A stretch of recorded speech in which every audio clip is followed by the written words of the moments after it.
प्यारे बच्चों, आज हम प्रश्नावली 1.1 का क्वेश्चन नंबर 1 सॉल्व करेंगे।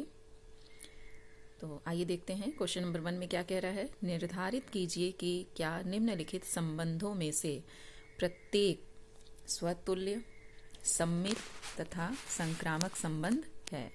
और पार्ट 1 में दिया हुआ है कि समुच्चय A इज इक्वल्स टू 1, 2, 3 से लेके कहाँ तक है, ये 13, 14 तक में संबंध R इस प्रकार परिभाषित है कि R जो रिलेशन दिया है वो एक्स वाई ऑर्डर पेयर है, जिसमें संबंध क्या है 3x minus Y equals to 0। तो यहाँ से इसको सॉल्व करने के लिए जो चीज़ें दी रहती हैं पहले हम उसे नोट कर लेते हैं। सेट A दिया हुआ है 1, 2, 3 से कहाँ तक है 13 से लेके 14 तक, ये हमने उतार लिया। रिलेशन R क्या दिया है एक्स वाई, एक ऑर्डर पेयर है और वैल्यू क्या है 3x minus Y is equals to 0, ये वैल्यू दी हुई है। तो यहाँ से हम यदि हम सेट बनाते हैं R में कौन कौन से एलिमेंट होंगे तो हम कह सकते हैं कि 3x इम्प्लाइज दैट क्या दिया है 3x minus Y equals to 0। तो यहाँ से हम x की वैल्यू या y की वैल्यू निकालेंगे तो y इक्वल्स टू क्या हो जाएगा 3x हो जाएगा।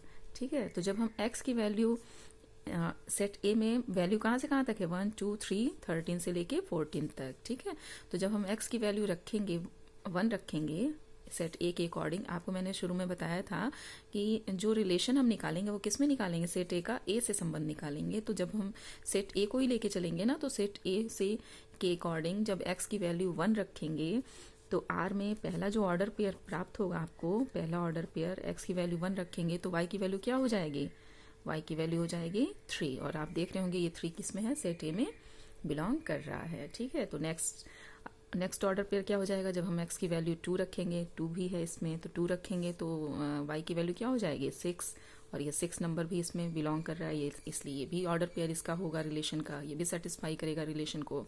फिर हम y की वैल्यू क्या रखेंगे 3 रखेंगे।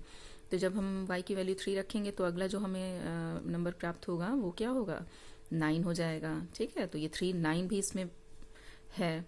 अगला हम क्या रखेंगे, y की वैल्यू यदि हम 4 रखते हैं तो अगला टर्म हमको मिलेगा 12, और 12 भी इसमें है। अब हम यहाँ पे यदि 5 रखते हैं, x की वैल्यू यदि 5 रखेंगे तो y की वैल्यू हमें क्या मिलेगी 15 मिलेगी। और आप देख रहे हैं ये 15 नंबर सेट A में नहीं है, तो इसलिए सेट R में कौन कौन से ऑर्डर पेयर होंगे, बस यही 4 ऑर्डर पेयर होंगे, इससे आगे का नहीं।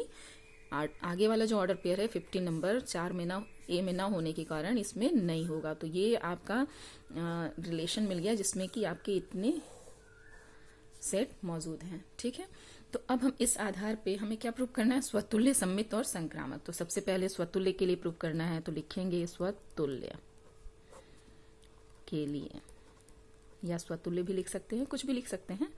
तो पहले स्वतुल्य के लिए हम क्या प्रूफ करेंगे, स्वतुल्य के लिए आपको बताया गया था, प्रॉपर्टी क्या बताई गई थी कि कोई ऑर्डर पेयर यदि x x के रूप में है, यानी x x बिलोंग्स टू किस में, रिलेशन R में, किसके लिए, for every x belongs to A, यानी A में बिलोंग करने वाले हर एक एलिमेंट x का जो संबंध है स्वयं x से हो और वो ऑर्डर पेयर R में बिलोंग करता हो, तो संबंध कैसा होगा, स्वतुल्य होगा। ये मैंने आपको शुरू में समझाया था। तो हम x की वैल्यू यदि हम 1 लेते हैं, यहाँ से हम क्या लें, x की वैल्यू 1 लेते हैं तो यहाँ पे दूसरी वैल्यू भी क्या हो जाएगी 1 हो जाएगी।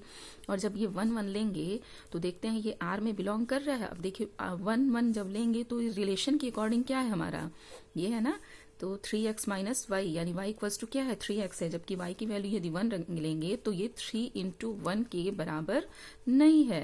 तो जब इसके बराबर नहीं है तो ये R में भी क्या करेगा, बिलोंग नहीं करेगा।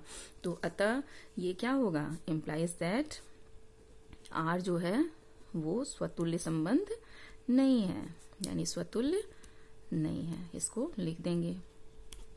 ठीक है, अब अगला हमारा क्या है, सममित। क्वेश्चन में क्या कर रहा है, सममित। तो अब हमें अगला जो प्रूफ करना है वो सममित के लिए प्रूफ करना है, तो लिखेंगे सममित या सममित के लिए। तो सममित के लिए क्या कंडीशन आपको बताई गई थी कि कोई भी ऑर्डर पेयर आप लेते हैं, कोई भी हो, x और y के रूप में लिख ले रहे हैं, तो यदि x y का रिलेशन R में है, यानी x y R में बिलोंग कर रहा है, तो यहाँ से क्या होना चाहिए, इम्प्लाइज दैट सबमिट कब होगा, जब इसको अपोजिट कर देंगे, यानी कि मिरर इमेजेस का जो होगा, मैंने आपको मिरर के आधार पे समझाया था ना, तो x की जगह पे y रख दें और y की जगह पे x रख देते हैं, तो ये जो ऑर्डर पेयर मिल रहा है ये भी R में बिलोंग करना चाहिए, यानी कि R रिलेशन को सेटिस्फाई करना चाहिए, और ये for every x and y belongs to R के लिए है, ठीक है।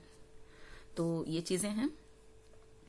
तो x और y की वैल्यू कुछ भी ले लेते हैं, जैसे कि हम यहाँ से x की वैल्यू यदि हम ले लेते हैं 1 को ही ले लीजिए, 1 लेते हैं, तो y की वैल्यू क्या हो जाएगी, अकॉर्डिंग टू ये जो रिलेशन दिया है y की वैल्यू क्या हो जाएगी, x की वैल्यू 1 लेंगे तो y की वैल्यू 3 हो जाएगी।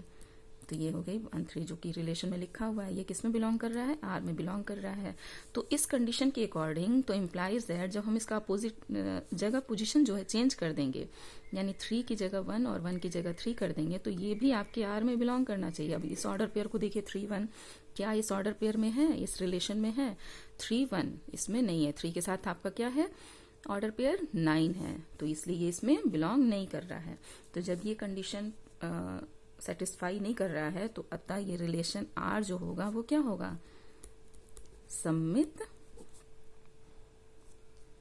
नहीं होगा, ठीक है। तो ये जो रिलेशन है ये सम्मित नहीं होगा।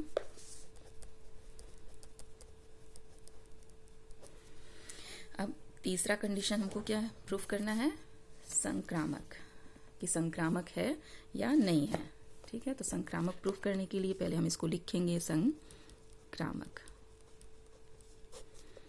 के लिए क्या हो जाएगा, संक्रामक के लिए प्रॉपर्टी बताई गई थी आपको कि कोई एक ऑर्डर पेयर x और y है, ये किस में बिलोंग कर रहा है, R में बिलोंग कर रहा है, और दूसरा ऑर्डर पेयर है y और z है, ठीक है। मैंने बताया था ना कि दो में संबंध यदि है, सेम संबंध है, दो रिलेशन, तीन अवयव के बीच में यदि दो करके देखते हैं तो उसमें पहले का दूसरे से जो संबंध है वही दूसरे का तीसरे से है, तो ऑटोमेटिक पहले का तीसरे से वही संबंध होना चाहिए, यही बताया था ना आपको। तो उसी आधार पे हम दो ऑर्डर पेयर लेते हैं, X Y belongs to R, Y Z belongs to R, तो इम्प्लाइज दैट ये संक्रामक तब होगा जबकि ये पहला वाला तीसरे से संबंधित हो, यानी कि एक्स और जेड ये भी जो है किस में बिलोंग कर रहे हो, आर में बिलोंग कर रहे हो, तब तो ये संक्रामक होगा, नहीं तो फिर नहीं होगा। तब इसके लिए ले लीजिए कोई भी, सपोज दैट कोई ऑर्डर पेयर 1 ही ले लीजिए, 1 हो गया तो y की वैल्यू क्या हो जाएगी, 3 हो जाएगी, 1 3, देखिए सेट R में बिलोंग कर रहा है ना, तो ये सेट R में बिलोंग कर रहा है, ठीक है। अब दूसरा ऑर्डर पेयर ले लीजिए, दूसरा ऑर्डर पेयर 3 का कॉम्बिनेशन, ये y है ना, तो y की जगह पे 3, तो हम दूसरा लेंगे 3, और z क्या हो जाएगा, यहाँ पे हो जाएगा 9, ये भी R में बिलोंग कर रहा है, ठीक है, ये भी सेट R का ही ऑर्डर पेयर है। तो अब इन दोनों के आधार पे देखिए पहला और यहाँ से तीसरा x और z का संबंध होना चाहिए, तो यहाँ से इम्प्लाइज दैट पहला आपका क्या बना 1 और दूसरा जो ऑर्डर पेयर है वो क्या है 9, तो इन दोनों को मिलाकर के जो ऑर्डर पेयर बन रहा है 1 और 9, क्या ये R में बिलोंग कर रहा है, सेट R देखिए आपके पास 4 ही एलिमेंट हैं, 4 ही ऑर्डर पेयर है, 1 3 2 6 3 9 और 4 12, तो 1 के साथ आपका क्या है 3 है, जबकि यहाँ पे आ रहा है 9, तो ये ऑर्डर पेयर R में बिलोंग नहीं कर रहा है, यानी इसका संबंध जो है वो इस रिलेशन के अकॉर्डिंग नहीं है, यानी कि ये सेटिस्फाई इस रिलेशन को नहीं कर रहा है। तो यहाँ से हम कह सकते हैं कि R जो है वो संक्रामक नहीं है।